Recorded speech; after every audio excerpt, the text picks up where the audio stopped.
Welcome back to our channel மாணவனா ஸ்ரீஹரி. இந்த நம்ம என்னோட பார்க்க போகிறோம்னு பார்த்தீங்கன்னா 12th standard computer application public examination March ஏப்ரலுக்கான கவர்மெண்ட்டோட அஃபிஷியல் ஒரிஜினல் கொஷின் பேப்பர் தான் பார்க்க போகிறோம். நமக்கு 12th கம்ப்யூட்டர் அப்ளிகேஷன் கணினி பயன்பாடுகள் பொறுத்த வரைக்கும் மதிப்பெண் 70 மதிப்பெண். இதில் இருக்கக்கூடிய ஒரு மதிப்பெண் வினா 15 நல்லா படிச்சுக்கோங்க. 1 மார்க் பொறுத்த வரைக்கும் நமக்கு புக் பேக்லேருந்து வரும், இன்சைட்லேருந்து வரும். Last minute 12th standard students உங்களுடைய computer application public examination prepare ஆகிறதுக்கு கண்டிப்பாக இந்த கவர்மெண்ட்டோட அஃபிஷியல் ஒரிஜினல் கொஷின் பேப்பர் ரொம்ப யூஸ்ஃபுல்லாக இருக்கும்.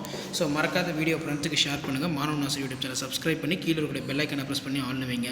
ஸோ நமக்கு 2 மார்க் பொறுத்த வரைக்கும் 6 × 12 இவையேனும் 6 வினாக்களுக்கு மட்டும் விடையளிக்கும். வினா எண் 24 கட்டாயமாக விடையளிக்கும். Answer any 6 question number 24 compulsory. நிழற்பட கோப்பு வடிவங்களை பட்டியலிடுக. List out the image file format. உரை தொகுதி என்றால் என்ன? What is text block? தொடர்புள்ள உரை தொகுதி என்றால் என்ன? What is threading text blocks? PHP மாறிலிகளை எவ்வாறு அறிவிக்க வேண்டும்?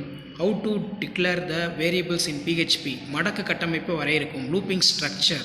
மின்வணிகம் என்றால் என்ன? What is e-commerce? மின்னணு செலுத்துதல் முறையினை வரையறுக்கும். Define the electronic payment system. எண்முறை கையொப்பம் என்றால் என்ன? Write about digital signature.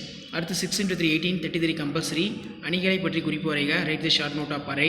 சுவிட்ச் கூட்டினை பற்றி சிறு குறிப்பு வரைக. GE8 மற்றும் போஸ்ட் வழிமுறைகளை வேறுபடுத்துக. இணையம், அக இணையம், புற இணையம் ஒப்பீடு. DNS பற்றி குறிப்பு வரைக.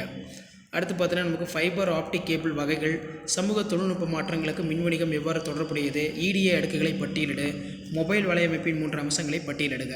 5 மார்க் பொறுத்த வரைக்கும் சட்டத்தில் உரையினை வைப்பதற்கான வழிமுறைகளை கூறு, எண்முறை சான்றிதழ் மற்றும் எண்முறை கையொப்பம் ஏற்படுத்துக, பல்லூடக உருவாக்க குழுவின் பணிகள் மற்றும் பொறுப்புகள், கடனற்ற என்றால் என்ன, கடன் அட்டை மூலம் பணம் செலுத்தும் முறையினை, முக்கிய பங்காளர்கள் மற்றும் நன்மைகளை எழுதுக.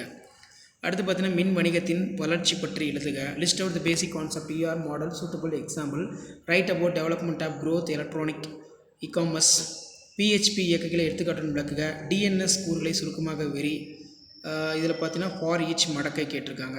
ஸோ கண்டிப்பாக இந்த கொஷின் பேப்பர் நல்லா படிச்சுக்கோங்க. இதுதான் 12th ஸ்டாண்டர்ட் கம்ப்யூட்டர் அப்ளிகேஷன் 12ஆம் வகுப்பு கணினி பயன்பாடுகளுக்கான கவர்மெண்ட்டோட அஃபிஷியல் ஒரிஜினல் கொஷின் பேப்பர். மறக்காத வீடியோ ஃப்ரெண்ட்ஸுக்கு ஷேர் பண்ணுங்கள். மாணவன் ஆசிரியர் யூடியூப் சேனல் சப்ஸ்கிரைப் பண்ணுங்கள். தேங்க்யூ.